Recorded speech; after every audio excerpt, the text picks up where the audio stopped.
বিরতির পর স্বাগত। এবার চোখ রাখছি পরবর্তী সংবাদের দিকে। রাজধানীর রবীন্দ্র ভবন চৌমুহনী এলাকায় চন্দন চৌধুরী নামে অজ্ঞাত পরিচয়ের এক ব্যক্তির মৃতদেহ উদ্ধার হয়। পশ্চিম থানা এলাকায় পুলিশ ইতিমধ্যে সেই ব্যক্তিকে উদ্ধার করে নিয়ে গেছে। তার বয়স আনুমানিক 60, এমনটাই জানাচ্ছেন পশ্চিম থানার এসআই জীবন চন্দ্র দাস, এবং উনি দীর্ঘদিন ধরে অসুস্থ ছিলেন বলেই তিনি এখনো পর্যন্ত জানা গেছে। রাজধানীর রবীন্দ্র ভবন চৌমুহনী এলাকায় সংলগ্ন ঘটে এই ঘটনাটি। তবে কিভাবে সেই ব্যক্তির মৃতদেহ এই ঘটনাস্থলে এসে পৌঁছায় সেই বিষয়টা নিয়ে কিন্তু রহস্য বাড়তে শুরু করেছে। তবে পুলিশ আধিকারিকদের কি বক্তব্য শোনাচ্ছি। আমরা 9টার আনুমানিক 9টার দিকে খবর পেলাম যে একটা লোক এখানে পড়ে আছে, লোক মৃত। নেকমিট সেলুনের মালিক জানালো।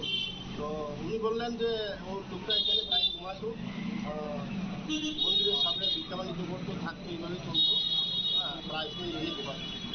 তো আমরা আসলাম, আসে তার ব্যাগকে চার্জ করে দেখলাম একটা মেডিকেল সার্টিফিকেট পাওয়া গেছে, নাম শুধু চন্দন চৌধুরী, মোবাইল নাম্বার বা তার অ্যাড্রেস কোথাও পাওয়া যায়। হ্যাঁ, তো এখানে এলাকার লোক সবাই বলছে যে সে তো এখানে ঘোরাঘাড়ি করতো, টিকা করতো লক্ষ্মীনারায়ণ বাড়িতে, রেস্ট যাবে এরপর নম্বরে খাওয়া দাওয়া করতো, ঘুমাতেই এখানে।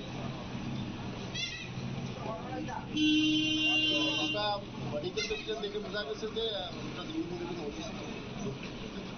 এখন আমরা এটা নেক্সট তদন্ত করে দেখছি।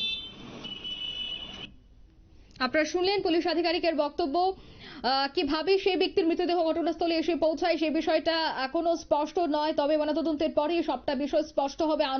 অনুমান করা হচ্ছে যে সেই ব্যক্তির বয়স 60 এবং সে দীর্ঘদিন ধরে অসুস্থ ছিল বলেই জানা গেছে। তবে নিয়ে নিচ্ছে ছোট্ট একটি বিজ্ঞাপন বিরতির সঙ্গে থাকুন।